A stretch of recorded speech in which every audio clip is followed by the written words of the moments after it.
안녕하십니까. 미래탐구에서 통합과학과 화학을 가르치고 있는 과학강사 박윤진입니다. 반갑습니다. 어제 이제 고등학교 배정 받고 저희 이제 지금 현재 아이들 가르치고 있는 아이들한테 배정된 학교 어디냐고 물어봤었거든요. 근데 어떤 학생들은 이제 1차 지망에서 배정된 학생들도 있고, 근데 어떤 학생은 1, 2차 지망 둘 다 안 되고 아예 다른 학교로 강제 배정된 학생들도 있더라고요. 그래서 그 학생 말로는 뭐 납치당했다라는 표현을 하긴 하던데, 그래서 근데 사실 어느 고등학교를 이제 배정을 받았느냐가 중요한 게 아니라 가서 잘하는 게 정말 중요하다라는 생각이 듭니다. 그래서 사실 3월달에 이제 학교 들어가게 되면 아이들 정말 정신이 하나도 없을 겁니다. 그러면 조금 더 효율적으로 그리고 집약적으로 공부를 어떻게 해야 되는지, 그래서 오늘은 장운고 과학교육과정이 어떻게 진행이 되고 그리고 시험 문제가 어떻게 출제되는지 한번 보여드리도록 하겠습니다. 자, 그래서 제가 사실 저부터 소개를 해드리게 되면 저는 사실 목동에서 강의한 지 거의 한 10년 차가 되었습니다. 물론 강의 경력은 그거보다 조금 더 길고요. 그래서 사실 장운고 학생들 정말 많은 학생들 많이 봤습니다. 장운고뿐만이 아니라 다른 학교 학생들도 너무 많이 봤기 때문에 사실은 1, 2등급 사실 제가 한번 산출을 해보려고 했으나 너무 많은 탓에 그냥 다수배출이라고 적어두었고요. 그래서 사실 제가 이제 보시면 그래도 이제는 강의 경력이 좀 되다 보니까 어떤 학생들이 이제 질문할 문항들을 가져오면 어떤 부분을 아이가 헷갈려 하는구나 라는 것을 조금 알겠더라고요. 그래서 조금 명쾌하게 해설할 수 있다는 점 보여드리도록 하겠습니다. 자, 그래서 일단 먼저 24년도와 25년도 장운고 내신 결과 먼저 보여드리고 말씀드리도록 하겠습니다. 그래서 지금 보시면 1학기 때는 사실 그때는 1등급이 4%였기 때문에 총 9명이 1등급이었었는데요. 그 중에서 저희 학생들이 4명, 재원생이 4명이 1등급이었습니다. 그리고 2학기 때는 조금 더 이제 성적이 좀 실력이 향상돼서 9명 중에서 6명이 저희 재원생이었고요. 25년도 그럼 한번 보여드리도록 하겠습니다. 작년인데요. 그래서 지금 보시면 지금 1학기 기말고사 때 전교 1등이 한 명이 단독으로 나왔었는데 저희 학원 재원생이었고요. 그리고 2학기 때도 마찬가지로 지금 1등급이 총 10%, 24명 정도 되는데 그 중에서 10명 정도가 저희 학교 재원생이다라고 보시면 되겠습니다. 그래서 아직까지도 그래도 장운고에서 아이들이 좋은 결과 얻고 있는 것 같아서 이제 내년에 올해도 좋은 결과 있었으면 좋겠습니다. 자, 그러면 이제 과학 선택 과목이 어떤 식으로 진행되는지에 대해서 한번 말씀드리도록 하겠습니다. 그래서 지금 보시면 1학년 때는 통합과학 1, 2 과목을 배우고 그리고 과학 탐구 실험을 배우게 됩니다. 그런데 지금 보시면 지금 노란색과 청록색이 있는데요. 이것의 구분 기준은 평가 기준입니다. 그래서 노란색은 등급 1, 2, 3, 4, 5등급으로 매겨지는 거고요. 그리고 청록색 과목들은 사실은 이거는 성취도, 그래서 절대평가로 평가되는 과목이다라고 보시면 됩니다. 그래서 1학년 때는 쟤는 공통과목, 그래서 통합과학 1, 2 들어가게 되는데 통합과학 1을 1학기, 그리고 통합과학 2를 2학기 때 4학점으로 배우게 됩니다. 그리고 이제 2학년 1학기 때 들어가게 되면 이제 선택 과목으로 들어가게 되는데요. 근데 지금 이제 이거는 자신이 희망하는 진로가 무엇이냐에 따라서 조금 아이들의 선택이 많이 달라지게 됩니다. 그래서 수학 과목하고 사회 과목, 그리고 과학, 그리고 외국어에서 거기에서 총 5개를 선택하게 되는데요. 근데 이공계를 지망하는 학생들이다라고 하면 거의 과탐 과목에서 3가지 정도 선택을 합니다. 그런데 나중에 전공 선택이 만약에 정해지지 않은 학생들은 이제 폭을 조금 넓히기 위해서 선택하는 과목이 거의 대부분이 물화생입니다. 그래서 이거는 사실 1학년 때 아이들이 과학 과목을 공부하면서 조금 유익 있게 봐야 되는 사항들입니다. 그래서 자신이 맞는 과목들이 어디고 그리고 어떤 전공을 선택할지를 1학년 때 조금 고민해 봐야 된다는 점입니다. 근데 사실 지금 이게 22년도 교육과정인데요. 사실 달라진 게 하나가 있습니다. 그래서 원래는 물화생지가 1년 동안 배우던 과목이었습니다. 근데 이게 2학년 1학기 때 집중되어 있다는 거죠. 그래서 사실 아이들이 정말 부담이 클 수밖에 없는데요. 현재 이제 2학년 올라가는 학생들이 지금 겨울방학이 가장 힘듭니다. 아마 물화생을 선택한 학생들이라고 하면 지금 현재 물화생을 모두 다 공부하고 있거든요. 1학기 때 모두 다 끝내야 된다는 점이고요. 그리고 2학기 때와 3학년 1학기 때는 지금 총 8과목이 있는데요. 이거는 1호 교육과정에서 아마 들어보셨습니다. 물리 2, 화학 2 이런 거 들어보셨지요? 그게 지금 세분화된 과목이다라고 보시면 되거든요. 그래서 지금 보시면 이게 지금 근데 달라진 점이 또 하나가 있는데 그전에는 절대평가였습니다. 근데 현재 뭐 절대평가 얘기도 나오고 있으나 아직까지는 상대평가로 매겨진다라는 점. 그래서 이거는 학생들의 진로에 따라서 좀 달라진다라고 보시면 되고요. 그리고 이거는 그래도 조금 절대평가다 보니까 그래도 좀 학습 부담이 덜한 과목이다 라고 보시면 됩니다. 자, 그러면 이제 사실은 이제 수능과 그리고 1학년 때 내신을 치르게 되는 통합과학 원과목이 중요하잖아요. 그래서 통합과학 단원별 목차와 난이도를 제가 한번 정리해 봤습니다. 그래서 지금 보시면 지금 빨간색하고 노란색으로 체크가 되어 있는 건데 그거는 시험 범위입니다. 근데 사실 이제 담당하시는 선생님이 누구냐에 따라서 시험 범위가 좀 바뀔 수 있거든요. 그래서 지금 작년에는 그래서 지금 보시면 여기 1학기 중간고사, 1학기 기말고사 나눠서 들어갔고요. 사실 여기는 과목의 구분이 없습니다. 물화생지가. 그런데 이 앞부분은 화학 선생님이 가르치셨고 뒷부분은 물리 선생님이 가르치셨습니다. 그래서 담당하는 선생님이 조금 바뀔 수도 있다는 점 말씀드리고요. 그리고 통합과학 1에서 2단원은 지금 이렇게 들어가게 되는데요. 그래서 파트별로 나뉘어져 있다는 거. 그런데 사실은 이 맨 마지막 물질의 정기적 성질은 물리 파트입니다. 그런데 작년에는 생명 선생님께서 가르치셨습니다. 그러다 보니까 조금 난이도가 그렇게 어렵게 출제되진 않았습니다. 선생님이 그냥 기본에 충실한 채로 나오셨는데 근데 사실 이제 어떤 선생님이 담당하느냐에 따라서 좀 달라지는데요. 원래 물리 선생님이 담당하실 때는 되게 어려웠습니다. 난이도가 정말 높았던 단원인데 바뀌었고요. 그리고 지금 이제 마지막 3단원, 통합과학 1에서 3단원인데요. 사실은 이 중에서 가장 어려운 단원이 바로 물리입니다. 그래서 지금 보시면 근데 학교마다 조금 차이가 있으나 근데 1학기 중간고사 때 이 부분에 들어가고 1학기 기말고사 때 이 부분에 들어가서 나누어서 들어가는 경우가 많거든요. 역학 파트입니다. 그런데 장운고는 항상 한꺼번에 1학기 중간고사 시험 범위로 한 번에 진도를 나간다는 겁니다. 그래서 1학기 중간고사 때 학습 부담이 정말 클 수밖에 없다는 점 말씀드리겠습니다. 자, 통합과학2는 사실 2학기 때 배우는 단원이라서요. 그래서 지금 중간, 기말. 근데 사실 수능까지도 봐야 되는 것을 아이들이 생각을 해야 되잖아요. 그래서 저는 사실 최대한 어렵게 가르치고 있습니다. 그래서 나중에 수능 공부까지 될 수 있게끔 하는데 여기에서도 화학 파트가 있는데 화학 파트가 아마 수능에서 킬러 문제가 등장할 수 있을 단원입니다. 그래서 여기가 조금 난이도가 높고요. 그리고 지금 여기 2단원인데요. 여기도 마찬가지로 사실은 물리 파트에서 지금 발전과 에너지원 여기가 조금 어렵다라고 보시면 되겠습니다. 그리고 사실 통합과학2에서 맨 마지막 단원은 이제 22년 교육과정에서 새로 들어간 단원인데요.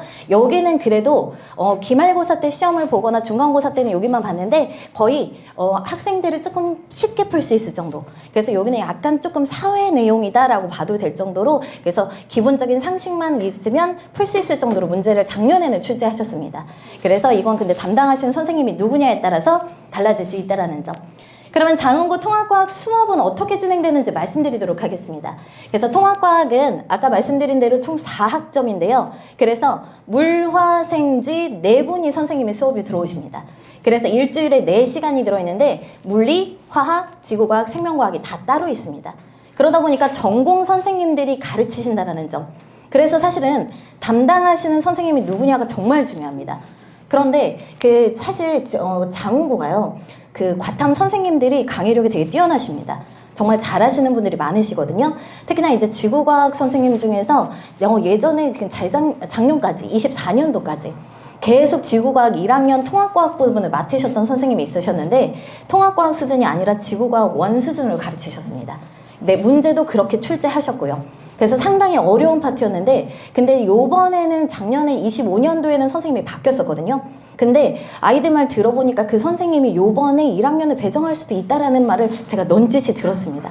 그래서 그거는 근데 물론 배정되시는 선생님을 찾아봐야 되는데 그래도 좀 장운고 선생님들이 그래도 강의력이 좋으신 편이라서 좋은데 문제는 어려울 수 있다라는 점 말씀드립니다.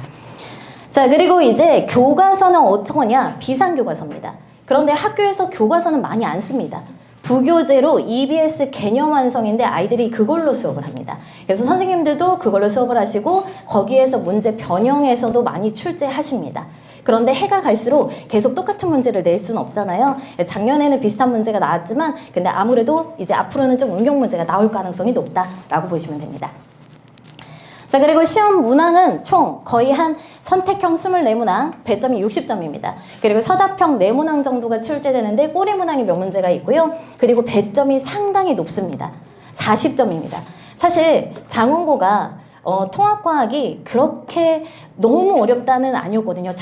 작년은. 근데 24년도까지는 매우 어려웠습니다. 작년은 그래도 첫 번째 교육과정이다 보니까 난이도가 좀 조절된 상태였는데 근데 100점은 많지 않았습니다. 그 이유가 바로 서답형 때문입니다. 그래서 서답형에서 선생님이 만족하지 않는 정답이다라고 하면 점수를 다 까셨습니다. 그래서 100점이 1명, 3명, 그리고 없었던 경우도 있었다는 거죠. 그렇기 때문에 이게 서답형, 사실 남자 학생들은 그 서답형 작성 잘 못하거든요. 그래서 물론 선생님이 되게 문제를 친절하게 내주십니다. 뭐뭐이다 라는 어미로 종결을 해라 라고 말씀을 해주시는데도 그것도 안 지키는 학생들이 너무 많습니다. 그래서 이런 것까지도 서술형까지도 철저히 대비한다는 점 말씀드리고요. 그리고 자, 시험 난이도는 아까 말씀드렸던 것처럼 서술형 작성이 까다롭다. 그래서 지금 보시면 1등급 컷은 평균적으로 90점 초반대라고 보시면 됩니다. 그래서 그 정도가 되면 한 22등, 23등 이 정도 나오거든요. 그래서 90점 초반대가 나와야 된다라는 점. 그리고 서술형 작성 꼭 짚어봐야 된다라는 점입니다. 자, 그러면 각 과목별로 한번 특징을 말씀드리도록 하겠습니다. 그래서 물리학은 사실 시험 범위의 배분이 고르지 않다라는 점. 사실 작년에 화학도 그랬습니다. 그래서 아까 말씀드렸던 것처럼 운동량과 충격량 그리고 역학, 중력 그 파트를 한꺼번에 나가신다라는 점. 그래서 역학 전체이다 보니까 중간고사가 조금 어려울 수 있다. 그리고 과학의 기초단원은 1학기 기말고사 때 들어갔는데 사실은 화학에서도 마찬가지였거든요. 앞부분의 1단원은 사실 과학의 기본량 단원인데 1학기 중간고사 내내 거기를 진도를 나가시더라고요. 그래서 제가 어디 진도 나가 하는데 거의 2달 동안 계속 똑같은 단원만 계속 설명하셨습니다. 그래서 생각보다 1단원의 중요도가 높다라고 보시면 되고요. 그리고 EBS 부교재 변형 문제 출제가 되는데 한번 보여드리도록 하겠습니다. 그래서 지금 보시면 왼쪽이 EBS 개념 완성 문제고요. 오른쪽이 기출문제입니다. 그래서 거의 비슷한 문제로 변형해서 출제한다라고 보시면 되는 거고요. 그리고 지금 이것도 마찬가지입니다. 그래서 작년 이제 개정된 개념 완성 교재 그리고 기출문제 이렇게 조금씩 변형이 돼서 출제가 되기 때문에 그래도 이걸 완벽하게 풀 수 있고 이것의 변형 문제를 많이 풀어보게 되면 조금 그래도 완벽하게 대비가 된다라고 보시면 되겠습니다. 자, 그리고 화학도 마찬가지입니다. 근데 화학은 모의고사 기출문제를 변형하시는 걸 정말 많이 좋아하셨습니다. 그래서 선생님이 모의고사 기출문제 정말 좋아하시고요. 그리고 특히나 실수를 유발하는 문제를 정말 많이 출제하십니다. 그래서 아이들이 항상 이거 진짜 화학 문제는 조심해야 돼 하면서 풀거든요. 그래서 선생님들이 아이들이 5개념이나 또는 이제 실수할 수 있는 부분들을 콕콕 집어서 문제를 내십니다. 그래서 조금 이제 실수 유발할 수 있는 문제 같다고 보시면 되고요. 그리고 아까 말씀드렸던 것처럼 과학의 기본량을 거의 2달 내내 진도를 나갔다 그랬잖아요. 그래서 그렇게 조금 자세히 배운 만큼 난이도가 높습니다. 그래서 보시면 서술형이 지금 거의 계산 과정을 함께 써야 되는 경우가 많습니다. 근데 사실 이 계산 과정을 쓰기가 조금 어려울 수 있거든요, 아이들이. 근데 이걸 서술형을 대비를 완벽하게 해야 그래야 이런 문제도 풀 수 있다라고 보시면 되겠습니다. 자, 그리고 생명과학은 생명과학 내용에서 사실 심화 내용을 설명하십니다. 그래서 그 심화 내용은 사실 아예 없는 내용은 아니고요. 통합과학 교과서에는 없지만 EBS 개념 완성에는 있었던 내용입니다. 그래서 이건 사실 생명과학 내용인데요. 그 부분에 대해서 생명 선생님이 정말 자세히 설명하시고 실제로 문제도 출제하셨습니다. 그래서 아이들이 이제 이거는 사실 통합과학 교재에서는 절대로 볼 수가 없는 내용이거든요. 근데 이것까지도 배워서 실제로 문제가 출제가 됐다라고 보시면 됩니다. 자, 그리고 지구과학은 최근에 지구과학 난이도가 평이한 수준이다. 근데 사실 그 평이하다라는 건 장운고 24년까지의 내용을 봤을 때 그거랑 비교해서입니다. 그래서 사실 원래는 24년도까지 지구과학이 가장 어려운 문제였습니다. 이 근방에서 지구과학이 제일 어렵다라고 해도 될 정도로 정말 어려웠는데요. 그래서 지금 보시면 이게 24년도 기출문제를 제가 갖다 놓았습니다. 그래서 24년도까지는 사실 이제 이 내용은 사실 지구과학에서만 나오는 내용이거든요. 그래서 이제 후퇴 속도랑 그리고 거리와의 관계를 알아보는 실험인데 이거를 문제를 출제하시고 배웠다라고 보시면 되겠습니다. 근데 이번에는 어떤 선생님 맡을지에 따라서 내용이 달라질 수 있다. 하지만 저는 그 전 선생님도 겪었고 이번 선생님도 겪었기 때문에 그래도 유연하게 대처가 가능하다라고 보시면 됩니다. 자, 그래서 이거는 작년 시험범위였습니다. 그래서 물리학 파트는 역학 파트 모두가 들어가고 화학은 정말 자세히 기본량을 배웠고요. 생명과학 부분 그리고 지구과학 부분. 근데 사실 생명과학이나 지구과학 여기 내용이 상당히 많습니다. 그래서 여기도 조금 이제 공부해야 되는 내용이 많은데 그래도 물리학이 가장 어려울 거다라고 보시면 되겠습니다. 자, 그래서 저는 이렇게 수업을 하고 있습니다. 그래서 사실 저는 이제 작년에는 조금 이제 교육과정 첫 해다 보니까 교재 만드는데 아이들이 계속 이제 내용을 수정하면서 했거든요. 근데 지금 보시면 작년 내용을 기반으로 해서 장원고 맞춤 교재를 작성합니다. 그래서 아이들이 수업할 때마다 빈칸 채울 수 있도록 하고 교과서로 나가진 않지만 그래도 교과서 내용이 혹시나 나올 수도 있기 때문에 탐구 내용 그리고 EBS 개념 완성에 들어가 있는 내용들을 거의 다 수록하고 있습니다. 그래서 거의 장원고 맞춤 교재라고 보시면 되고요. 그리고 이거는 사실 이제 저희가 이제 시험 대비 때마다 나가는 암기 프린트인데요. 아까 보셨던 교재의 서머리 내용으로 아이들한테 매 시간 제공되는 프린트라고 보시면 됩니다. 그래서 맨 마지막에 제가 모아서 주는데요. 근데 사실 제가 이거 항상 아이들한테 시험 보게 할 때마다 고민이 많았습니다. 이게 정말 아이들한테 도움이 되나? 괜히 손 이거 쓰는데 아프기만 한 거 아닐까라는 고민을 했거든요. 근데 그래서 제가 항상 물어봅니다. 이게 정말 도움이 돼? 라고 물어봤거든요. 근데 아니나 다를까 지금 보시면 이게 지금 장원고 학생이거든요. 요번에 이제 서울대 수시로 합격한 학생입니다. 그 학생이 저의 학생이었는데 그 학생이 이런 얘기를 해주더라고요. 서울대 합격했는데 그 암기 프린트가 정말 커다란 도움이 되고 그리고 제가 조금 알려주는 좀 얼토당토 않는 암기 방법이 있거든요. 그런 것들이 정말 많이 도움이 됐다라고 하더라고요. 그래서 이 학생이 좀 선배처럼 이렇게 후배들에게 좋은 수업 부탁드린다라고 하면서 저한테 메시지 남겨줬습니다. 그래서 그래도 아이들한테 좀 효율적이었구나라고 생각하면서 앞으로도 계속 이제 쓸 예정입니다. 그리고 사실 이거는 이제 맨 마지막에 이제 시험 볼 때 최종 정리 노트를 제공을 해주는 건데요. 그래서 아까 교재가 EBS 개념 완성이라고 했잖아요. 그래서 거기에다가 아이들 필기 내용 모두 다 적어서 제가 아이들한테 최종 정리를 해줍니다. 사실 그래서 제가 매 수업마다 아이들한테 필기 잘 적어 놓으라고 합니다. 그래서 아이들한테 이제 이제 기말고사 이제 시험 보거나 시험 때 되면 그 필기를 사진 찍어서 모두 다 보내라고 합니다. 그럼 그 학생들이 저한테 보내주면 저는 이 강의 노트를 제작하는데 시간이 정말 오래 걸리거든요. 그래서 한 학생 거 처음부터 끝까지 보고 또 두 번째 학생 또 처음부터 끝까지 이런 식으로 해서 작성을 하는데 근데 아이들이 이 자료를 정말 오래 기다리더라고요. 선생님 이 자료 언제 줘요? 하면서 기다리고 그리고 생각보다 이게 유용하게 쓰다 보니까 시험 직전까지 막 약간 좀 너덜너덜할 때까지 씁니다. 네, 그래서 아직까지도 힘들지만 그래도 계속 하고 있는 내용이고요. 그래서 아이들 필기 내용 모두 다 정리해서 그리고 출제된다, 중요하다는 내용을 출제해서 별표 쳐서 아이들한테 제공하고 있습니다. 자, 그래서 저는 일단 사실 웬만하면 저는 과학 과목이 암기 과목이라고 하지만 그래도 이해를 하면 조금 더 외우기가 쉽다라는 생각입니다. 그래서 수업 시간을 좀 길게 수업을 하는데요. 그래서 최대한 아이들이 쉽게 설명할 수 있도록 쉽게 이해할 수 있도록 설명을 하고요. 그리고 아까 말씀드렸던 것처럼 아이들이 계속 저절로 외워질 수 있게끔 외우는 방법 계속 연구하고 있습니다.